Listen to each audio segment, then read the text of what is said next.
325 dengan nama Falisa Almina Febriati dengan NIM 325 1314. Saya Kusmayanti dengan NIM 3251233. Kami akan menjelaskan tentang pajak pertambahan nilai. Baik, di slide ini saya akan menjelaskan apa itu definisi pajak. Pajak merupakan kontribusi wajib yang dibayarkan oleh masyarakat kepada pemerintah berdasarkan peraturan yang berlaku dan bersifat mengikat. Menurut Profesor Dr. M.J.H. Smith, pajak dapat dipaksakan tanpa adanya imbalan langsung kepada wajib pajak dengan tujuan utama untuk membiayai berbagai pengeluaran pemerintah dalam menjalankan tugas dan fungsinya. Sedangkan menurut Supramono pada tahun 2010, pajak memiliki fungsi budgeter, yaitu sebagai sumber penerimaan negara yang digunakan untuk membiayai pengeluaran rutin maupun pembangunan. Untuk meningkatkan penerimaan negara, pemerintah terus melakukan penyempurnaan berbagai jenis pajak seperti pajak penghasilan PPH, pajak pertambahan nilai PPN, pajak penjualan atas barang mewah PPNBM, serta pajak bumi dan bangunan PBB. Selain itu, pajak juga memiliki fungsi reguleran atau fungsi mengatur. Dalam fungsi ini, pajak digunakan sebagai alat untuk mendukung kebijakan sosial dan ekonomi pemerintah. Contohnya, penerapan tarif pajak yang tinggi pada minuman keras bertujuan untuk mengurangi konsumsi masyarakat. Sedangkan tarif tinggi pada barang mewah impor bertujuan mendorong penggunaan produk dalam negeri dan meningkatkan produksi nasional. Selanjutnya, di slide ini saya akan menjelaskan apa itu definisi PPN. Pertama, menurut Waluyo pada tahun 2013, pajak pertambahan nilai atau PPN merupakan pajak yang dikenakan atas konsumsi di dalam negeri atau di dalam daerah pabean, baik konsumsi barang maupun konsumsi jasa.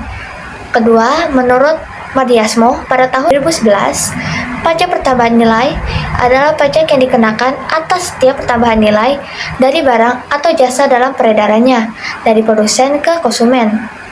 Ketiga, menurut Sukaji pada tahun 2011, pajak pertambahan nilai merupakan pajak yang dikenakan terhadap pertambahan nilai value add tax yang timbul akibat dipakainya faktor-faktor produksi di setiap jalur perusahaan dan menyiapkan atau menghasilkan barang kepada para konsumen.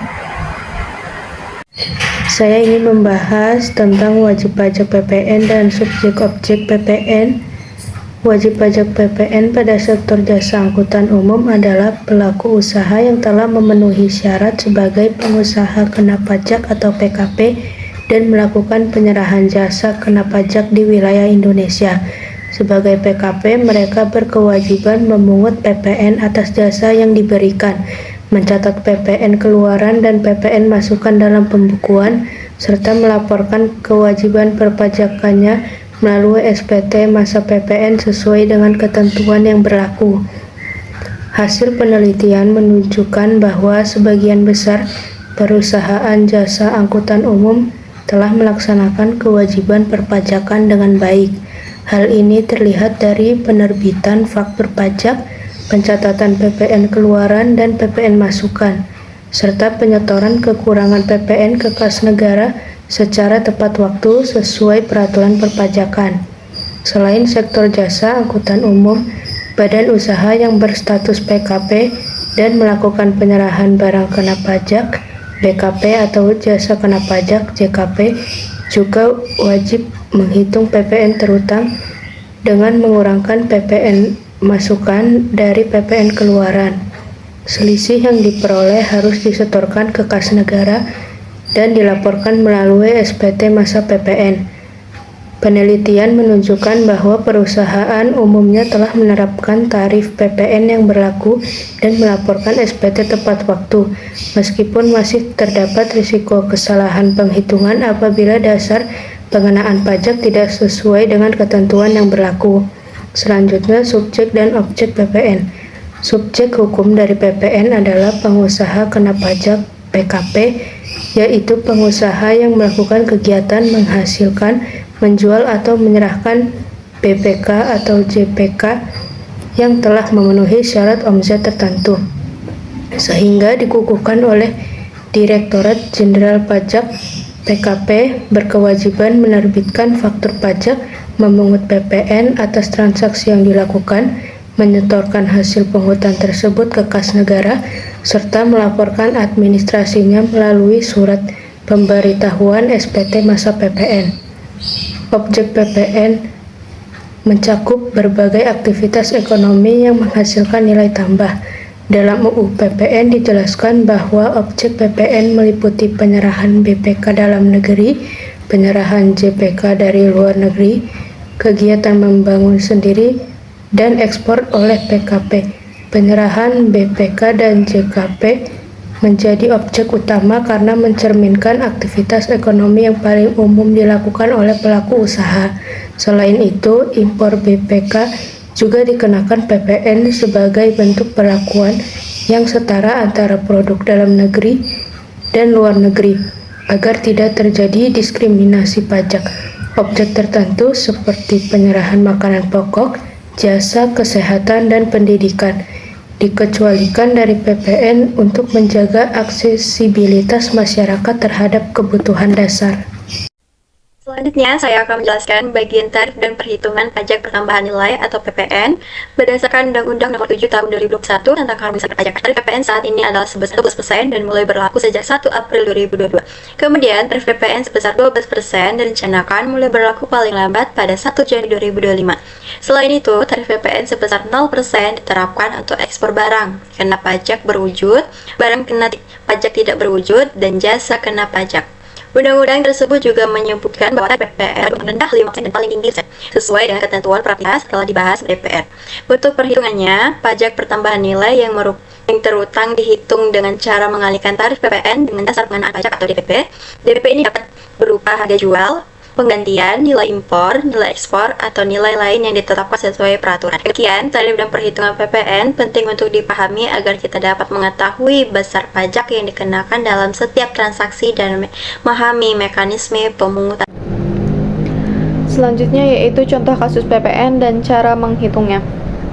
PT Nusantara mengimpor kacang kedelai yang memiliki harga dalam CIF sebesar 35.000 US dollar dan berdasarkan buku tarif bea cukai, bea masuk yang dikenakan yaitu 25%. Kurs pajak yang berlaku pada tanggal impor atau pemberitahuan impor barang tersebut adalah sebesar Rp15.000. Yang diminta yaitu menghitung besarnya PPN terutang atas barang yang diimpor perusahaan tersebut. Sebelumnya perlu kita ketahui bahwa PPN terhutang adalah PPN yang secara normal dikenakan oleh PKP atau pengusaha kena pajak atas BKP atau JKP yang merupakan objek PPN. Cara menghitung PPN terhutang, kita harus mengetahui dulu nilai impor atau harga CIF dalam rupiah, yaitu dengan cara 35.000 dikali 15.000 sama dengan 525 juta rupiah. Itu adalah nilai impor atau harga CIF dalam rupiah. Lanjut, bea masuk. Tarif bea masuk dikali nilai impor sama dengan 25% dikali 525 juta rupiah. Hasilnya adalah 131.250.000 rupiah. Selanjutnya ada DPP atau dasar pengenaan pajak. Nilai impor plus bea masuk sama dengan 525 juta rupiah ditambah 131.250.000 rupiah.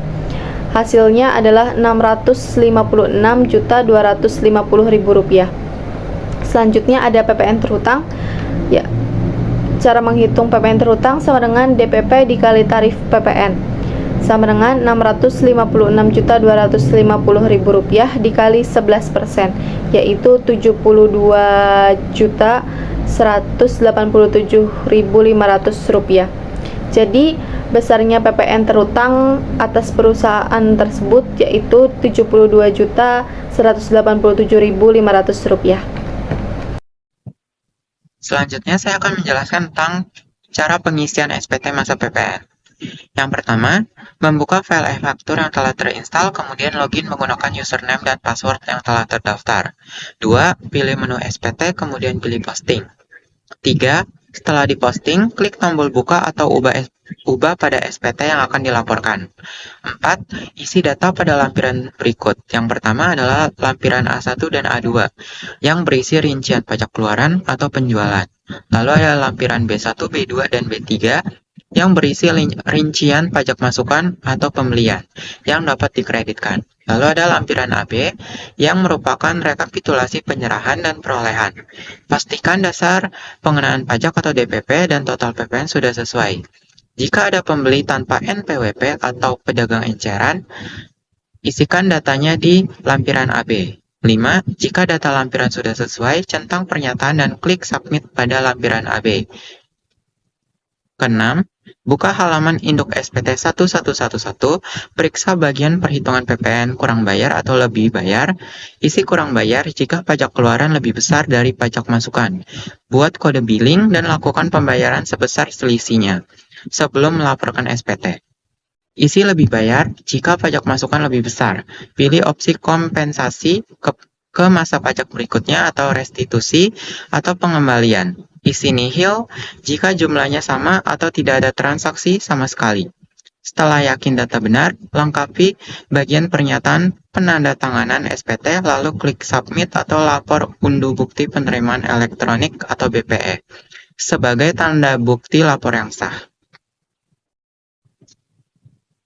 Selanjutnya saya akan menjelaskan tentang pengisian SPT masa PPN formulir 111B1 dengan nama PKP-nya adalah PT Nusantara dengan NPWP 12.345.678.9 strip 123.000. Masanya adalah bulan Juni sampai dengan bulan Juni 2026, pembetulan ke-0. Lalu di sini kita akan mengisi nama penjual BKP atau BKP tidak berwujud atau pembeli BKP. Nama penjual BKP-nya adalah Soibean Corp. Lalu di sini ada nomor dokumen tertentu. Nomor dokumen tertentunya adalah 003257 hashtag 1906 2026 11029475 dengan tanggal 19 Juni 2026. Lalu kita di sini akan mengisi DPP. DPP-nya itu 656.250.000. PPN-nya adalah 72.187.500. PPN BM-nya itu tidak ada karena ini bukan barang mewah. Keterangannya adalah impor BKP kacang kedelai. Selanjutnya saya akan menjelaskan tentang formulir 111AB, rekapitulasi penyerahan dan perolehan. Di sini kita akan mengisi nama PKP-nya terlebih dahulu. Nama PKP-nya adalah PT Nusantara dengan NPWP 12.345.678.9 strip 123.000 dengan masa bulan Juni sampai dengan bulan Juni 2026. Pembetulan ke-0. Lalu di sini pada bagian pertama, rekapitulasi penyerahan, kita mengisinya dengan angka 0 karena bagian ini berfungsi merangkum total penjualan perusahaan. Karena PT Nusantara belum melakukan penjualan sama sekali, maka tidak ada data dari form A1 atau A2 yang bisa ditarik di sini. Lalu pada bagian kedua, yaitu rekapitulasi perolehan,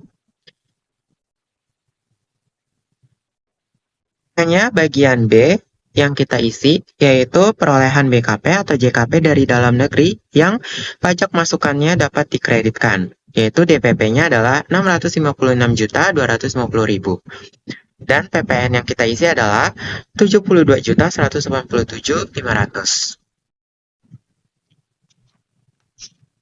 Lalu untuk bagian ketiga dari formulir 111AB, bagian ketiga adalah penghitungan pajak masukan yang dapat dikreditkan. Bagian A, pajak masukan atas perolehan yang dapat dikreditkan, itu kita isi di PPN sebesar 72.187.500. Lalu untuk bagian B tidak kita isi dikarenakan kita tidak memiliki kompensasi kelebihan pajak dari bulan lalu, masa pajak Mei, karena ini transaksi pertama PT Nusantara, maka nilainya masih 0. Lalu huruf C kita isi sebesar 72.187.500 dikarenakan Huruf B tidak memiliki nominalnya. Selanjutnya saya akan menjelaskan tentang formulir 1111, surat pemberitahuan masa pajak pertambahan nilai, SPT masa PPN. Pertama, kita akan mengisi nama PKP terlebih dahulu, yaitu PT Nusantara. Lalu kita menulis alamatnya, Jalan Margonda Raya nomor 8 Depok.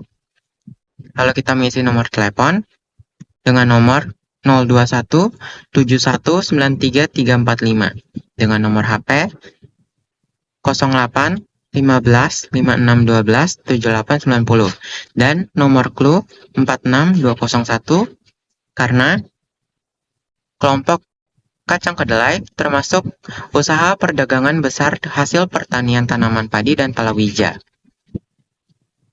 Dengan nomor NPWP 12.345.678.9 strip 123.000 dengan masa bulan Juni sampai dengan bulan Juni 2026. Pembetulan ke 0. Lalu pada bagian pertama, penyerahan barang dan jasa. Ini tidak kita isi atau kita isi angka 0 karena sama seperti di formulir AB, PT Nusantara sama sekali belum melakukan penyerahan atau penjualan produk ke konsumen. Lalu kita masuk ke bagian 2, yaitu penghitungan PPN kurang bayar atau lebih bayar. Di sini kita hanya mengisi bagian C, yaitu pajak masukan yang dapat diperhitungkan sebesar 72.187.500.